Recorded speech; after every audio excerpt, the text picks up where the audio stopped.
Hello সবাইকে। তো তোমরা সবাই কেমন আছো? আশা করছি তোমরা সবাই খুব ভালো আছো, আর আমি কিন্তু বেশ ভালো আছি। তো চলো তাহলে আজকে ভিডিওটা স্টার্ট করা যাক। তো আমি এখনই জাস্ট পড়িয়ে বাড়ি এলাম, আর একটুখানি খেয়ে নেবো। খেয়ে নিয়ে তারপরে একটুখানি মেহেদি প্র্যাকটিস করতে বসবো, কারণ অনেক দিন ধরে প্র্যাকটিসেই বসা হচ্ছে না, যার কারণে হাত আমার পুরোপুরি অলস হয়ে গেছে। তো আগে ড্রেস ফ্রেস চেঞ্জ করে নিই, দেন তারপরে বসবো। যা গরম পড়েছে সবাই বুঝতেই পারছো যে গরমে পুরো আগুন জ্বলছে। তো চলো।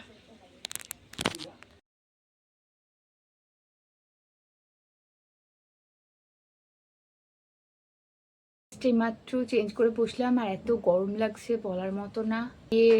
চুলে তেলও দিয়েছি, লাগছে দেওয়ার পুরো নেবার মতো। এবার প্র্যাকটিস করা যাক। যাই হোক, বোর্ডটা নিয়ে নিয়েছি। কিনেছিলাম আমি বোর্ডটা মেহেন্দি প্র্যাকটিস করার জন্য, কিন্তু হয়ে আর ওঠেনি। আমার ক্যামেরাটা ঝাপসা লাগছে কেন? যাই হোক, আগের দিন একটা মেহেন্দি প্র্যাকটিস করেছি, সেটা আমি অবশ্যই দেখাবো। তো সেটা তোমাদেরকে দেখাবো, মানে হয়ে গিয়ে তারপর দেখাবো। এখন আর আচ্ছা, এখনই দেখিয়ে দিই, নয়তো আমি ভিডিও করেছি সেটা অ্যাড করে দেবো। ঠিক আছে, চলো এবার প্র্যাকটিসে বসা যাক। পেনটা যে দিয়ে মানে হাতটা আঁকবো, সেই পেনটাই আনা হয়নি। আবার একটু ওয়েট করতে হবে। ওয়েট।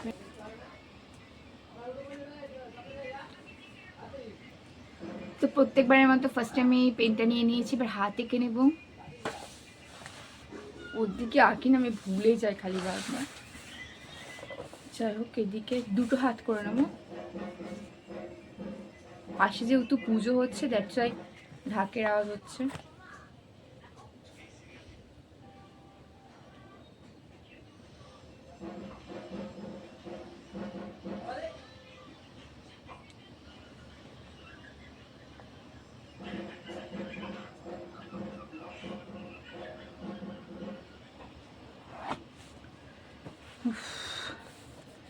একটা আঁকা হলো কোনো রকমে।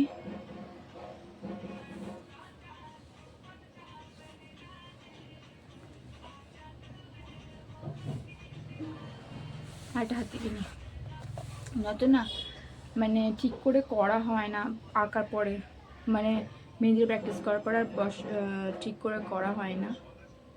এই হাতটা করতে গেলে আবার ঘেটে যায় ডিজাইনগুলো, যেহেতু ডিজাইনটা সদ্য কাঁচা থাকে, তো সেই কারণে।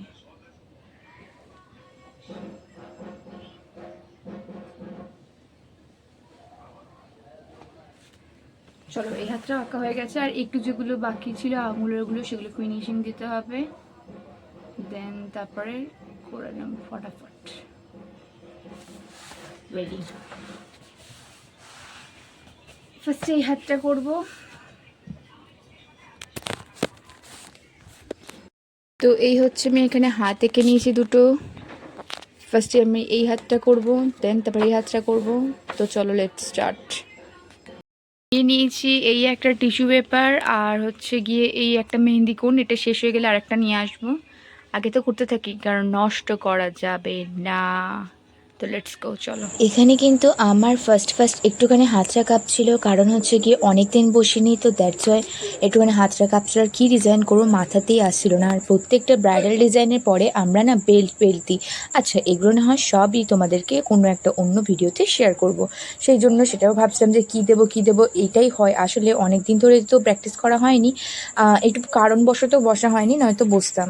এটা হচ্ছে আমার ফার্স্ট ডিজাইন, দিয়ে স্টার্ট করলাম এখনও। দেন কমপ্লিট হলে দেখাচ্ছি। And this is the final look. আর এই দেখো, এটা হচ্ছে গিয়ে ব্রাইডাল করেছিলাম, দেখতেই পাচ্ছ। একটাতে করেছিলাম হচ্ছে ময়ূরের সমাহার, আর তার মধ্যে সত্যি কথা বলতে আঙুলের ডিজাইন দু রকম করিনি, যেটা মাথায় আসছে সেটাই করে দিয়েছি। আর এটা কিন্তু অর্গানিক হেনার ছিল, রিসেন্টলি আমার বুকিং ছিল, তো দ্যাটস ওয়াই আমি ভাবলাম যে চলো একটুখানি এটাতে করা যাক। তারপর একটুখানি করে নিলাম। আর তারপরে কিন্তু সন্ধেবেলা একটু রেডি হয়ে নিয়ে আমরা কোথায় যাচ্ছি বলো তো? আমাদের এখানে ব্রহ্মা পুজো হয়েছে, তো সেই কারণে ভাবলাম চলো তাহলে তাই যাওয়া যাক। আর তার মধ্যে পড়াতেও যাবো, সেই জন্য একটু বেশ একবারে কিন্তু তাড়াহুড়োতেই রেডি হয়ে ছিলাম, নিয়েছি। কারণ প্রসাদ নিয়ে আসার পরে আমাকে আবার পড়াতে যেতে হবে, আবার ওইদিকে লেট হয়ে গেলে আমার পড়াতে যেতে গিয়েও লেট হয়ে যাবে। তো সেই কারণে এবার আমরা কিন্তু আসলাম আমি, রিনির মা আর ছিল রিনি। যাই হোক, আর তার মধ্যে রাস্তায় বেরোবো আর চুলটা বেঁধে বেরোবো না তা তো কখনো হতেই পারে না। অর্ধেক তো ধুলো, এমনিই তো চুল উঠে যাচ্ছে আর ধুলোতে আরোই উড়ে যাবে। যাই হোক, দেখো কত সুন্দর না, দূর থেকে কিন্তু অনেক সুন্দর সুন্দর লাইট লাগিয়েছে, বেশ ভালোও লাগছে দেখতে। এইখানে কিন্তু আমার আসার কথাই ছিল না, আনফর্চুনেটলি বাবা বললো যে আমাকে যেতে, তো সেখানে চলে এলাম। আর এই দেখো, এখানে আমি একা একা দাঁড়িয়ে রয়েছিলাম। এবার আমি বলছি রিনিকে, বললাম রিনি তুই আয়। রিনি ভাবছে ফটো তুলছে, কিন্তু না, আমি তো বদমাস, আমি তো এখানে ভিডিও করছিলাম। যাই হোক, আর এই হচ্ছে গিয়ে ঠাকুর দেখতে পাচ্ছ, আর এখানে কত লাইন দিয়েছে সবাই, এখানে আর সবাই আমার প্রসাদ মনে নিতে কিন্তু এসছে, একটাই আমরাও প্রশ্ন, যে নিতে ব্রহ্মা এসেছিলাম। পুজো হচ্ছে যখন বললো, তাহলে এই 3টে ঠাকুর কেন? যাই হোক, আমি ঠিক জানি না, যদি তোমরা কেউ জেনে থাকো অবশ্যই কিন্তু কমেন্টে আমাকে একটু বিস্তারিত জানিও, তাহলে আমি জানতে পারবো। যাই হোক, তো তারপরে কিন্তু প্রসাদ নিয়ে এসে খেয়ে নিয়ে তারপরে আমি চলে গেছিলাম পড়াতে। সো এই ছিল আজকে ভিডিওটা, কেমন লাগলো তোমরা জানিও। দেখা হচ্ছে একটা নেক্সট ভিডিওতে, বাই।